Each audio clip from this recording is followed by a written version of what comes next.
రోజు ఆఫీస్కి స్కూల్కి ఇంకేదైనా మీ బిజినెస్ యాక్టివిటీస్కి వెళ్ళాలన్నప్పుడు మీరు డెఫినెట్గా ఓలా ఊబర్ ర్యాపిడో ఇవి వాడుతున్నారా? అయితే గుర్తుపెట్టుకోండి, రేపు ఈ మూడు బంద్. గిగ్ వర్కర్లు ఒక బిగ్ షాక్ ఇచ్చారు. హైదరాబాద్ వాసులకి ఒక బిగ్ షాక్ అని చెప్పాలి. రేపు ర్యాపిడో, ఓలా, ఊబర్ మూడు సేవలకు నిలిచిపోయబోతున్నాయి. ఇక Telangana app based drivers forum బంద్కు పిలుపునిచ్చింది. స్విగ్గీ, జొమాటో సేవలు కూడా పూర్తిగా నిలిపివేయబోతున్నట్టుగా TADF Telangana app based drivers forum ప్రకటించింది. రేపటి నుంచి నిరవధిక సమ్మెకు దిగుతున్నట్టుగా ప్రకటించారు. సుమారు 4 లక్షల మంది కార్మికులతో సమ్మెకి దిగబోతున్నారు. కనీస ఛార్జీలు, మినిమం ఛార్జెస్ పెంపు విషయంలో, వెల్ఫేర్ బోర్డు ఏర్పాటుకు డిమాండ్ చేయడం విషయంలో వీళ్ళు సమ్మెకి దిగుతూ ఉన్నారు. గతంలోనే ప్రభుత్వానికి గిగ్ వర్కర్ యూనియన్స్ అల్టిమేటం జారీ చేసింది. ప్రభుత్వం పట్టించుకోకపోవడంతో సమ్మెకి దిగారు గిగ్ వర్కర్స్. రేపు సమ్మెతో క్యాబ్లు, ఆటోలు, డెలివరీ సేవలు పూర్తిగా నిలిచిపోబోతున్నాయి. సమ్మె కారణంగా తీవ్ర ఇబ్బందులు ఎదుర్కొనే అవకాశం ఉంది హైదరాబాద్ వాసులు. సో చాలా వరకు మనం అడిక్ట్ అయిపోయాం. ఒకప్పుడు హైదరాబాద్లో మనం సికింద్రాబాద్ వెళ్ళాలనుకుంటే పక్కాగా, ఉదాహరణకి హైటెక్ సిటీలో వాళ్ళు ఉంటే మనం అందరం బస్ స్టాప్కి రావాల్సిందే, ఏదో ఒక స్టాప్ దగ్గర 10H ఎక్కి మనం సికింద్రాబాద్ దగ్గర వెళ్ళాల్సిందే. కానీ ఇప్పుడు ఏమైపోయింది, డైరెక్ట్గా ఇంటి దగ్గర ర్యాపిడో బుక్ చేస్తే ఇంటికే ర్యాపిడో వస్తుంది. డైరెక్ట్గా సికింద్రాబాద్ దిగుతున్నాం, పని చేసుకుంటాం, మళ్ళీ అక్కడ నుంచి డైరెక్ట్గా ఇంటికి వచ్చేస్తున్నాం. అంటే అడుగు కూడా నడవడం లేదు. అడుగు మనకు ర్యాపిడో అందుబాటులో ఉంది, ఓలా అందుబాటులో ఉంది, ఊబర్ అందుబాటులో ఉంది. యాప్ బేస్డ్ డ్రైవర్స్ మనకి సర్వీస్ ఇస్తున్నారు. So we are also paying them. ఇలా జరుగుతున్న పరిణామాల్లో ఒక్కసారిగా సడన్గా ఇప్పుడు వాళ్ళ ఆ బ్రేక్ ఇచ్చారు, ఆ గ్యాప్ తీసుకున్నారు, సమ్మెకి దిగబోతున్నారంటే మరి ఈ సమ్మె ఎన్ని రోజుల పాటు నడుస్తుందో చూడాలి. రేపు ఒక్కరోజైనా దీని ప్రభావం ఇంకా ఎన్ని రోజులు ఉంటుందో చూడాలి. బట్ ఇక్కడ వాళ్ళ డిమాండ్స్ ఏంటి అని అంటే మినిమం ఛార్జెస్. సో అఫ్కోర్స్ మీరు అనుకోవచ్చు, వాళ్ళు మినిమం ఛార్జెస్ తీసుకుంటున్నారు కదా, బాగానే ఉంది కదా అనుకోవచ్చు. కానీ ఇక్కడ జరుగుతుంది ఏంటంటే యాప్ బేస్డ్ డ్రైవర్స్ ఫోరం, ఈ యాప్ అప్లికేషన్స్ వాళ్ళే, taking an example Rapido, Uber, Ola ఏ రకంగా అయితే మీకు సర్వీస్ ఇస్తున్నాయో అటు వాళ్ళని కనెక్టివ్ అంటే ఆ కమ్యూనికేషన్ వాళ్ళకి చేరవేస్తున్నాయి. దీనికోసం వాళ్ళు ఛార్జ్ చేసిన డబ్బులు అధికంగా ఉన్నాయి. వాళ్ళే ఎక్కువ మొత్తంలో దోచేస్తున్నారు డ్రైవర్ దగ్గర నుంచి. సో వాళ్ళు ఎక్కువగా దోచుకొని ఇక్కడ డ్రైవర్స్కి ఏమాత్రం అందుబాటులో లేనటువంటి ఫీజుని వాళ్ళకి చెల్లించడంతో కనీసం మినిమం ఛార్జెస్ కూడా లేవని చెప్పి వాళ్ళంతా బాధపడుతూ ఉన్నారంట. సో దీంతోనే అటు వాళ్ళంతా ఇప్పుడు సమ్మెకు దిగుతున్నారు. మినిమం ఛార్జెస్ ఒకటైతే వెల్ఫేర్ బోర్డ్ అంటే ఇప్పుడు ఉదాహరణకి కార్మికులు ఉన్నారు, లేబర్ డిపార్ట్మెంట్ ఉంటుంది. సో ఎవరు ఎక్కడ పనిచేసినా, ఫార్మా కంపెనీ అయినా, లేకుంటే డాక్టర్ హాస్పిటల్స్లో అయినా, స్కూల్స్లో అయినా, ఇన్ఫ్యాక్ట్ మీడియా రంగంలో మేము చేస్తున్నాం, మనందరికీ ఒక డిపార్ట్మెంట్, లేబర్ డిపార్ట్మెంట్ ఉంటుంది. సో రైట్, ఆ డిపార్ట్మెంట్స్ అన్నిటి కూడా మనకు వెల్ఫేర్ చూస్తూ ఉంటాయి. వీళ్ళకు కూడా అలాంటి ఒక గిగ్ వర్కర్స్ వెల్ఫేర్ డిపార్ట్మెంట్ కావాలని వాళ్ళు డిమాండ్ చేస్తున్నారు. తెలంగాణ గిగ్ వర్కర్స్ ప్రెసిడెంట్ సంబంధించి షేక్ సలావుద్దీన్ లైన్లో సిద్ధంగా ఉన్నారు. సలావుద్దీన్ గారు నమస్తే. నమస్తే. రైట్, ఏంటి మీ డిమాండ్స్ ఏంటి? గతంలో కూడా చాలా సార్లు అల్టిమేటం జారీ చేశారు, కొన్ని సందర్భాల్లో మీ సేవల్ని కొన్ని హవర్స్ పాటుగా నిలిపివేశారు, అలా జరుగుతూ వచ్చింది. ఈ సమ్మె ఎన్ని రోజుల పాటు ఉండబోతోంది? సమ్మె డిమాండ్స్ ఏంటి?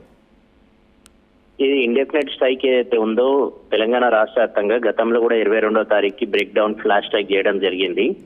మనందరూ తెలుసు, అందులో డ్రైవర్లు కానీ, డెలివరీ బాయ్లు కానీ, యాప్ బేస్ వర్కర్లు అందరూ కూడా, ఆటో డ్రైవర్లు, క్యాబ్ డ్రైవర్లు, పోర్టర్ అందరు దిగడం జరిగింది. సుమారు 3,90,000 మంది అందులో దిగినారు.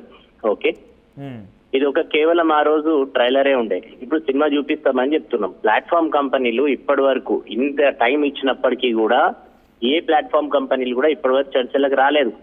మీ డిమాండ్లు ఏంటిది, పరిష్కారం చేద్దాం, కూర్చుందాం, మాట్లాడదాం అనేది రాలేదు. ఓకే, కాబట్టి ఇప్పుడే అందిన సమాచారం ఏంటిదంటే తెలంగాణ లేబర్ డిపార్ట్మెంట్ చర్చలకు పిలిచిందనే ఒక మెసేజ్ ఉంది. ఓకే, కాబట్టి ఇప్పటి వరకు ప్రభుత్వం ఇప్పుడు పిలిచింది సరే, అంటే ప్లాట్ఫామ్ కంపెనీలు ఎంత బాధ్యత కలగకుండా ఉన్నాయి అనేది మనం చూడాలి. ఒకసారి పబ్లిక్ కూడా కన్వే చేయండి, మీ బాధ వాళ్ళకు అర్థమవుతుంది. ఫర్ ఎగ్జాంపుల్ మా బాధ ప్రధానంగా ఏంటిదంటే అండి, మూడు ప్రధాన డిమాండ్లు పెట్టినాం మనము. 3 ప్రధాన డిమాండ్లలో ఒక డిమాండ్ ఏంటిది, బేస్ ఫేర్ కావాలి, కిలోమీటర్ ధర నిర్ధారణ చేయాలి, పర్ నిమిషానికి ఎంత అనేది కూడా నిర్ధారణ చేయాలి. ఇది ట్రాన్స్పోర్ట్ డిపార్ట్మెంట్ నుంచి తక్షణమే కావాలి. అది ట్రాన్స్పోర్ట్ డిపార్ట్మెంట్, లేబర్ డిపార్ట్మెంట్ ఇద్దరు నిమిషానికి కొలది అంటే ఒక ట్రాఫిక్ ఎక్కువగా ఉంటే ఆ అమౌంట్ కూడా ఇవ్వాలంటున్నారు, అంతేనా? అది అంటున్నా కాదు, నేను ఏమంటున్నానంటే బేస్ ఫేర్ అనేది ఒక 5 కిలోమీటర్లు పోతే ఇంత 100 రూపాయలు, 150 రూపాయలు, 200 రూపాయలు అనేది ఒక రేట్ ఉంటుంది. అది ఎంత ధర పెడతారు అనేది మా డిమాండ్ కదా. ఫస్ట్ ప్రభుత్వం ఆ ధర ప్రభుత్వమే నిర్ణయించాలి. అది ఏ కంపెనీ అయినా సరే, Ola, Uber, Rapido, Swiggy, Zomato ఏదైనా ప్రభుత్వమే నిర్ణయించాలి ఒకటి. రెండోది కిలోమీటర్ కూడా ప్రభుత్వమే నిర్ణయించాలి. ప్రతి నిమిషానికి ఎంత అనేది ఎందుకు అంటే ప్రతిసారి ఇది కన్జ్యూమర్లకు కూడా, ఇది మేము కోరేది డిమాండ్ కేవలం ఒక మాకే కాదు, కన్జ్యూమర్ల సైడ్ నుంచి కూడా కోరుతున్నాం. ఎందుకు అంటే సర్జ్ పీక్ పేరు పైన విచ్చలవిడిగా దోసుకుంటున్నారు కన్జ్యూమర్ల దగ్గర కూడా. కాబట్టి ఆ పైసలు డ్రైవర్లకు వస్తలేవు, డెలివరీ వర్కర్లకు వస్తలేవు. వర్షం పడుతుందని 100 రూపాయల బిర్యానీ 150 పెడుతున్నారు, కానీ వాస్తవంగా 150 రూపాయలు డెలివరీ వర్కర్కి వస్తాయా? రావు. సర్జ్ పడుతుందని, పీక్ పెరిగిందని డ్రైవర్లకి, ఆటో డ్రైవర్ కానీ క్యాబ్ డ్రైవర్ కానీ చూపిస్తారు. వాస్తవంగా ఆ పైసలు వస్తున్నాయి అంటే వస్తలేవు. ఎగ్జాంపుల్ చెప్పండి, పబ్లిక్ నేను డెఫినెట్ కన్వే చేస్తాను. ఒకవేళ మీకు నేను ఒక సికింద్రాబాద్కి వెళ్ళాలనుకుంటున్నాను, ప్రజెంట్ మాదాపూర్లో ఉన్నా, నాకు ఒక 100 రూపీస్ ఛార్జ్ అయింది అనుకోండి. ఈ 100 రూపీస్లో మీకు ఎంత వస్తాయి, తర్వాత ఆ యాప్ ప్లాట్ఫామ్కి ఎంత వెళ్తాయి? ఇప్పుడు యాప్ ప్లాట్ఫామ్ కంపెనీ ఇంతకు ముందు సబ్స్క్రిప్షన్ మోడల్ ఉండే, వాళ్ళు 20%, 30% కమిషన్ తీసుకొని ఇస్తుండే. ఇప్పుడు అట్లా లేదు. ఇప్పుడు అదే వచ్చింది కదా బాధ. ఇప్పుడు అట్లా లేకుండా ఏం చేసినాయి అంటే 3 కంపెనీలు ఉంటాయి, ఓలా, ఊబర్, ర్యాపిడో. ఓకేనా? మీరు యాజ్ ఎ కన్జ్యూమర్ కొద్దిసేపటి కోసం మీ సైడ్ నుంచి మీరు ఏది తక్కువ ఉంటే అదే బుక్ చేస్తారు కదా, వాస్తవమా కాదా? అవునా? డ్రైవర్ ఏం చేస్తాడు, ఏది ఎక్కువ ఉంటే అదే పోతాడు. అవునా? వాస్తవమే కదా? అవును. నేనేమంటున్నా అంటే కన్జ్యూమర్ కి గానీ డ్రైవర్ కి గానీ అటు లాస్ కావద్దు, ఇటు కన్జ్యూమర్ కి కూడా అది కావద్దు. ఈ మధ్యవర్తి విహితం చేసి 100 రూపాయల నుంచి 505 రూపాయల వరకు ఈ మధ్యలో మీరు ఎంత రేటు పెంచుకోవచ్చు, దించుకోవచ్చు అని చెప్పాలి. అది ఒక బేస్ ఫేర్ ఫిక్స్ అయితే ఏమైతుంది అంటే కన్జ్యూమర్ల దగ్గర నుంచి కూడా చిల్లు పడదు. Game me demand okay, but నాకు ఒకటి కన్వే చేయండి. 100 రూపీస్ నేను మీకు చెల్లిస్తున్నా మాదాపూర్ నుంచి సికింద్రాబాద్ వెళ్ళడానికి. సో ఈ 100 రూపీస్ లో మీకు ఎంత వస్తుంది, ప్లాట్ఫామ్ ఎంత తీసుకుంటది? ప్లాట్ఫామ్ ఇప్పుడు సబ్స్క్రిప్షన్ మోడల్ వచ్చింది, ప్లాట్ఫామ్ తీసుకునేది ఏముండదు, కానీ డిమాండ్ బట్టి రేటులు తగ్గిస్తుంది. ఆ రేటులు తగ్గియడంలో మాకేం వచ్చలేదు. వాళ్ళకి 10% నుంచి 15% వరకు వాళ్ళు సబ్స్క్రిప్షన్ తీసుకుంటున్నారు డ్రైవర్ల దగ్గర నుంచి. వాళ్ళు తీసుకుంటున్నారు. అవును, అవును. అంటే ఒక 15 రూపాయలు 20 రూపాయలు వాళ్ళకి వెళ్తాయి. ఎగ్జాక్ట్లీ 80 రూపీస్ మీకు వస్తాయి. అవును, రైట్. ఇప్పుడు మీ డిమాండ్స్ ఏంటి మళ్ళీ దీంట్లో? ఇదే మేము కోరేది ఏంటిదంటే ప్రభుత్వమే ఈ ట్రాన్స్పోర్ట్ డిపార్ట్మెంట్ రేట్లు నిర్ధారణ చేయాలి ఒకటి. రెండోది ఇప్పుడైతే మన లేబర్ డిపార్ట్మెంట్ నుంచి అయితే నేను పేపర్లలో చూస్తున్నా 15 ఆగస్టు నుంచి మాత్రం వెల్ఫేర్ బోర్డు రూల్స్ ఇంప్లిమెంట్ చేస్తామని మాత్రం ఇస్తున్నారు. ఓకేనా? కానీ అది ఎక్కడ కూడా లిఖిత పూర్వకంగా కానీ మాకు చర్చల్లో కానీ ఇప్పటి వరకు పిలిచి చెప్పలేదు. మేబీ ఈ రోజు చెప్తారేమో అని ఆశిస్తున్నాం. వెల్ఫేర్ డిపార్ట్మెంట్ ఏర్పాటు చేయడం, వెల్ఫేర్ బోర్డు ఏర్పాటు చేయడం, ఎందుకంటే చాలా మంది 4 లక్షల మంది పైచులకు హైదరాబాద్లోనే ఉన్నారు. సో ఇలాంటి వాటికి ఏర్పాటు చేయడం కొంత ప్రభుత్వం చేతిలో ఉంటుంది. ప్రభుత్వం గైడ్ లైన్స్ చేయొచ్చు, అవసరమైతే ఒక చట్టం తీసుకురావచ్చు, ఏదైనా చేయొచ్చు. కానీ రేట్ నిర్ధారించడం అనేది కంప్లీట్లీ బేస్డ్ ఆన్ ప్లాట్ఫామ్ కదా. ప్లాట్ఫామ్లని గవర్నమెంట్ రెగ్యులేట్ చేయగలుగుతుందా? రెగ్యులేషన్స్, యాక్ట్స్ ఉన్నాయా? రెగ్యులేషన్ చేయడానికి అవకాశం ఉంటుందా? ప్లాట్ఫామ్ తీసుకొచ్చింది, యాక్ట్ ఉంది, కానీ రూల్స్ బోర్డు ఫామ్ కాలేదు. కాబట్టి బోర్డు ఫామ్ అయితే ఇవి అన్ని అందులోకి వచ్చేస్తాయి. ఈ వెల్ఫేర్ సెస్ అనేది ఏదైతే ఉందో ఆ కంపెనీలో 1 to 5% ప్రభుత్వం నిర్ణయిస్తుంది. ఆ రూల్స్ లో ఆ పైసలన్నీ ప్రభుత్వంకి వెల్ఫేర్ బోర్డు కడతారు. ఆ వెల్ఫేర్ బోర్డు ద్వారా వాళ్ళకి ESI, PF, health, maternity pension లాంటి స్కీమ్స్ ఇవన్నీ కూడా రానున్న రోజుల్లో అందుతాయి. ఓకే, నిజంగానే ఇప్పుడు వెల్ఫేర్ బోర్డు లాంటిది పెట్టాలంటే మళ్ళీ ఒకవేళ ప్లాట్ఫామ్స్ కానీ ఇంకెవరైనా వాళ్ళకి స్కిల్ చెక్ చేయాలి, లేకపోతే వాళ్ళ హెల్త్ చెక్ చేయాలి, వాళ్ళకి ఇంకా కొంత ఎంప్లాయీగా అవ్వడం అంటే డెఫినెట్గా కొన్ని ఎదుర్కోవాల్సి వస్తుంది. వాటికి సిద్ధంగా ఉన్నారా? అంటే గిగ్ వర్కర్స్ ఒకవేళ కండిషన్స్ ప్లాట్ఫామ్ వైపు నుంచి కానీ గవర్నమెంట్ వైపు నుంచి కానీ పెట్టాలనుకున్నప్పుడు చట్టంలో అన్ని విధాలు అన్ని ఫెసిలిటీలతోనే చట్టం జరిగింది. చట్టం జరిగేటప్పుడు కూడా ఎన్నో సార్లు ప్లాట్ఫామ్ కంపెనీలతోని యూనియన్స్ తో మీటింగ్స్ పెట్టి ఫైనల్ గా అసెంబ్లీలో బిల్ పాస్ అయింది. ఓకే, అది చట్టంగా ఇప్పుడు ఎన్ఫోర్స్మెంట్ అవుతుంది. ఓకే, కానీ దానికి కేవలం రూల్స్ బోర్డు అవసరం ఉండే. రూల్స్ బోర్డు కూడా తొందరలో ఇప్పుడు ఇస్తామని అన్నారు. అది లిఖిత పూర్వకంగా లేకపోతే మాకు తెలిసి మాట్లాడినప్పుడు అది తెలుస్తుంది. ఎందుకంటే పేపర్లనే చూస్తున్నాం మనము 15 ఆగస్టుకి వెల్ఫేర్ బోర్డు రూల్స్ ఇంప్లిమెంట్ చేస్తామని లేబర్ డిపార్ట్మెంట్ చెప్పింది అని చెప్పి. ఫైనల్లీ ఒక మాట చెప్పండి, ఇప్పుడు ఈ సమ్మె ఎన్ని రోజుల పాటు కొనసాగబోతోంది? ప్రభుత్వం ఎప్పటి వరకైతే చర్చలకు పిలిచి ప్రభుత్వం కానీ ప్లాట్ఫామ్ కంపెనీలు పిలిచి చర్చలకు మా ఈ సమస్యల పైన పరిష్కారం చెప్పవో అప్పటి వరకు మేము సమ్మె కొనసాగుతాం. ప్రభుత్వం నుంచి కానీ లేకపోతే ప్లాట్ఫామ్ కంపెనీ కానీ పిలుపు కోసం వెయిట్ చేస్తున్నాం.